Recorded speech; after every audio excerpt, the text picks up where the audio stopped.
पुराने जमाने में किसी गांव में एक बूढ़ा आदमी रहता था। उसकी शादी को 20 साल हो गए थे, पर वह औलाद की दौलत से महरूम था। भगवान की कृपा से बूढ़े की औरत का पाँव भारी था। नई नई चीजें खाने को उसका जी चाहता था। बूढ़ा भी अपनी बिसात के मुताबिक उसे खाने की चीजें ला कर देता था। एक रोज बूढ़े की बीवी को खट्टे मीठे बेर खाने की बहुत ख्वाहिश हुई। गर्मी के मौसम में बेर कहाँ मिलते हैं। फिर भी बूढ़ा बेरों की तलाश में जंगलों में भटकता रहा। एक दिन जंगलों में इधर-उधर बेर तलाश करते हुए वह एक तालाब के किनारे पहुंचा तो एक बेर की झाड़ी नजर आई। बूढ़े को बहुत खुशी हुई। वह अपने दोनों हाथों से बेर इकट्ठे करने लगा। अभी झोली भर बेर ही तोड़े थे कि एक आदमखोर मगरमच्छ ने अपना बड़ा सा मुंह पानी से ऊपर निकाला और जोर से सांस खींची। उसके सांस लेने से एक जोरदार आंधी चली और बूढ़ा कमजोरी की वजह से अपने को न संभाल पाया और तालाब में आ गिरा। बूढ़ा अपने को संभालते हुए किनारे तक पहुंचना ही चाहता था कि मगरमच्छ ने इसके पाँव ही पकड़ लिए। बूढ़ा उससे कहने लगा, भाई, खट्टे मीठे बेरों की तलाश में मेरे पाँव घिस गए और फिर जब बेर मिले तो मेरे रास्ते में तू रोड़ा बनता है। तेरी यह मक्कारी मुझ पर कोई असर नहीं करेगी। बहुत दिनों से इंसान का गोश्त खाने को नहीं मिला। तेरी करारी हड्डियों को चबाने में मुझे बहुत मजा आएगा। आज मैं तुझे खाऊंगा। मगरमच्छ ने लार टपकाते हुए कहा। क्यों? मुझे तू क्यों खाएगा? इसलिए क्योंकि तूने मुझसे बगैर इजाजत लिए मेरे बेर लिए हैं। भाई, मैं यह बेर बहुत मजबूरी में ले रहा हूँ। मेरी बीवी की हालत कुछ ऐसी है। मैं और मेरी बीवी अब और ज्यादा इंतजार नहीं कर सकते। बूढ़े की बात सुनकर मगरमच्छ समझ गया। ओ, अगर यह बात है तो मैं तुझे नहीं खाऊंगा। तू अपनी राह ले, लेकिन मेरी एक शर्त है। क्या शर्त है? बूढ़े ने पूछा। अगर लड़का होगा तो तेरा और लड़की हुई तो मेरी। मंजूर, कहकर वह बेरों की झोली संभालते हुए चल दिया। वह अपने दिल में सोचने लगा कि मगरमच्छ उसे फिर कहाँ मिलेगा, और अगर उसके यहाँ लड़का पैदा हुआ तो फिर तो परेशानी की कोई बात ही नहीं। बूढ़ा अपनी बीवी की आव भगत में कोई कमी नहीं करता था। दिन पर लगाकर उड़ते रहे और एक दिन बूढ़े के घर एक खूबसूरत और बहुत तंदुरुस्त लड़की पैदा हुई। बच्ची को देखकर उसे मगरमच्छ की बात याद आई तो वह काँप उठा। लड़की का रंग गुलाब के फूल की तरह था। उसकी आंखें हीरो की तरह चमकदार थी। वह परियों की तरह हसीन और मासूम थी। ऐसी मन्नतों और मुरादों की लड़की मगरमच्छ के पेट में जाए, यह सोचकर बूढ़ा दुख से कांपने लगा। उसने सोचा कि अब वह कभी तालाब के किनारे नहीं जाएगा। बारिश का मौसम आया और नदी में बाढ़ आ गई। मगरमच्छ पानी में बहकर तालाब से निकलकर खेत में आ गया। अब उसे आसानी से शिकार मिलने लगा। एक दिन बूढ़ा खेत से सब्जी तोड़कर ला रहा था तो रास्ते में मगरमच्छ ने उसे रोककर सवाल किया। क्यों बे बूढ़े, मुझसे छुपता क्यों है? तू मुझसे छुपकर कहाँ भागेगा? सीधी तरह बता, तेरे यहाँ लड़की हुई या लड़का? लड़की हुई है, बूढ़े ने सहमी हुई आवाज में कहा। तो फिर वह मेरी है। मेरी अमानत को अब तक तूने अपने पास क्यों रखा है? क्या तू अमानत में ख़यानत करना चाहता है? इतनी छोटी बच्ची को तुझे कैसे दे दूं? बूढ़े ने कहा। 14 साल पहले तूने मुझसे वादा किया था। क्या वह अब भी बच्ची है? तू बाप की नजर से देखता है, वह अगर बूढ़ी भी हो जाएगी तब भी वह बच्ची ही रहेगी। तू मुझे अब और बेवकूफ नहीं बना सकता। मैं तुझे चैन से रहने नहीं दूंगा। देख, अगर तूने लड़की को कल ही लाकर मुझे नहीं दिया तो मैं तुम तीनों को एक एक कर खत्म कर दूंगा। मगरमच्छ ने कहा। वह मेरी बेटी है। अपना खून तुझे मैं कैसे दे दूं? लोग क्या कहेंगे? बूढ़े ने सवाल किया। लोग क्या कहेंगे वह मैं नहीं जानता। तू क्या कहता है? वादा खिलाफी करना चाहता है? मगरमच्छ ने गुस्से से चिल्लाकर कहा। नहीं नहीं, यह बात नहीं है। मैं चाहता हूं कि मेरी बेटी को इस बात का पता न चले। और बूढ़ा कहते कहते रुक गया। तू क्या चाहता है बोल, मगरमच्छ ने कहा। मेरी लड़की को कमल का फूल बहुत पसंद है। तू अपनी पीठ पर एक कमल का फूल रखकर तालाब के अंदर पानी के नीचे बैठे रहना। जब लड़की खुशी से इसे लेने जाएगी तो इसे तू ले जाना। मगरमच्छ को यह तरकीब पसंद आई। दूसरे दिन जब बूढ़े ने अपनी बीवी को बताया तो लड़की की मां परेशान हो गई।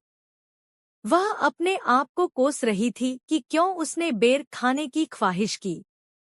आज उसकी बेटी मौत के मुंह में जा रही थी। भगवान उसे मौत क्यों नहीं देता? उसका दिल रो रहा था, लेकिन वह लड़की से कह रही थी, बेटी, कितने दिन हुए नानी के घर तू नहीं गई। वह तुझे याद कर रही है।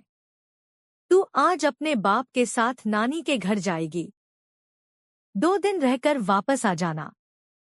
बूढ़े की बेटी मगरमच्छ को सामने देखकर घबरा गई और चीखने लगी, लेकिन उसकी चीख जंगल में गूंज कर रह गई। पर उसका बाप वापस नहीं आया।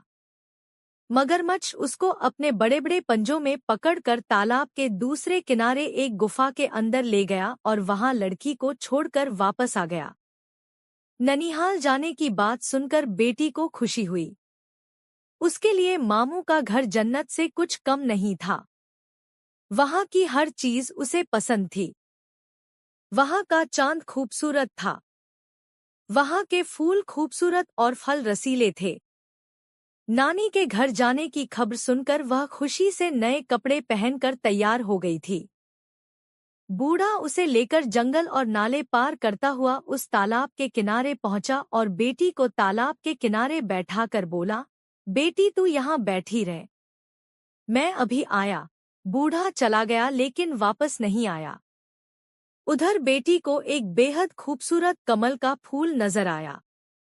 वह सोचने लगी कि इतना खूबसूरत कमल तालाब के बिल्कुल किनारे खिला है, लेकिन उसे अभी तक किसी ने हाथ नहीं लगाया।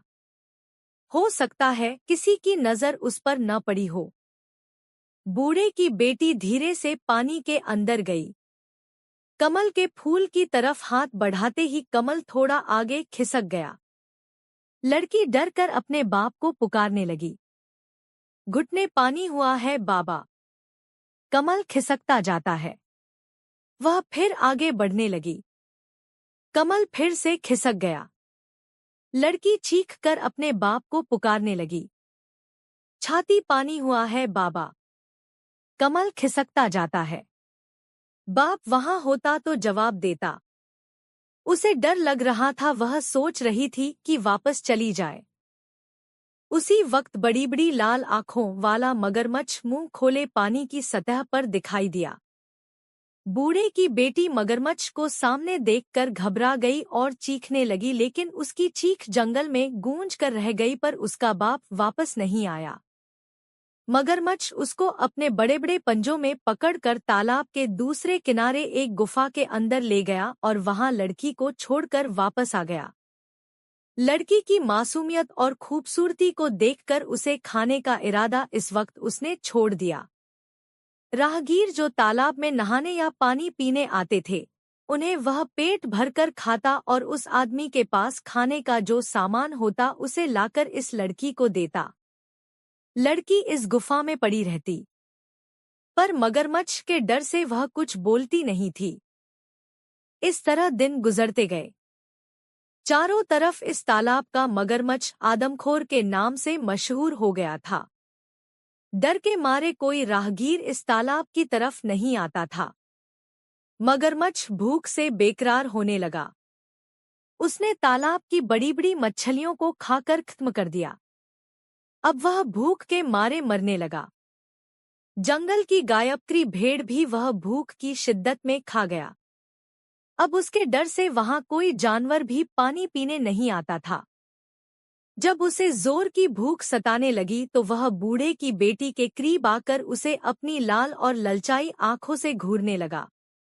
बूढ़े की बेटी समझ गई कि अब उसकी बारी थी, लेकिन मगरमच्छ ने उसे उस दिन नहीं खाया।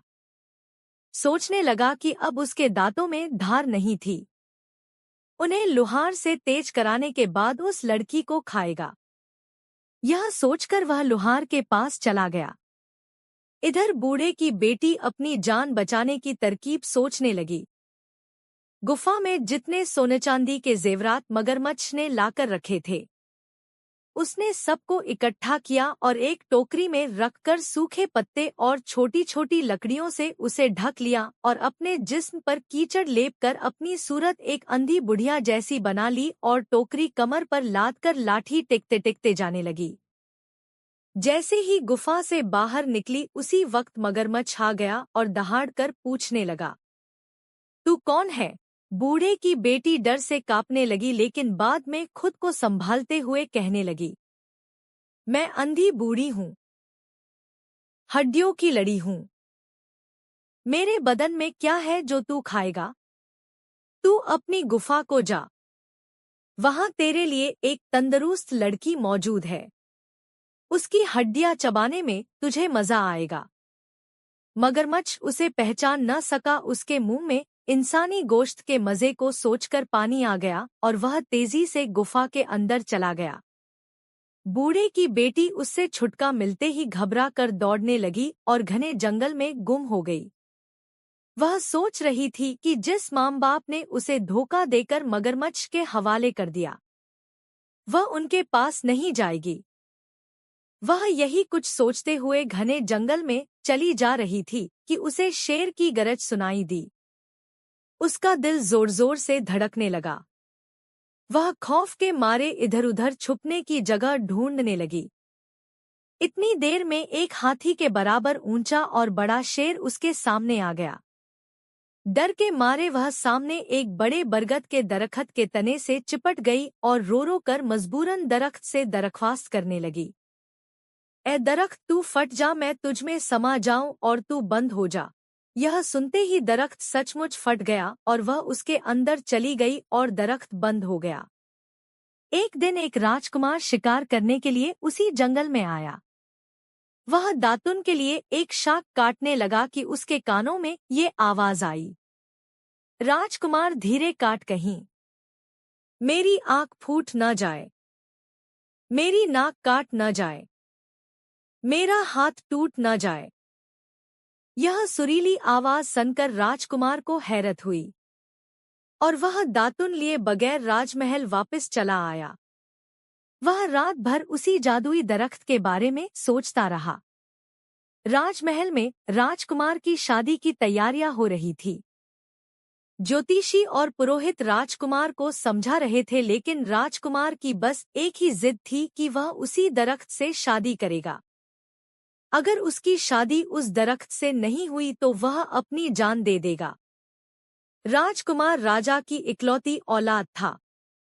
उसकी नज़र में शादी की अहमियत बेटे की जिंदगी से कम ही थी। इसलिए राजकुमार की ख्वाहिश पूरी की गई। उसी दरख्त के साथ उसकी शादी की रस्म अदा की गई।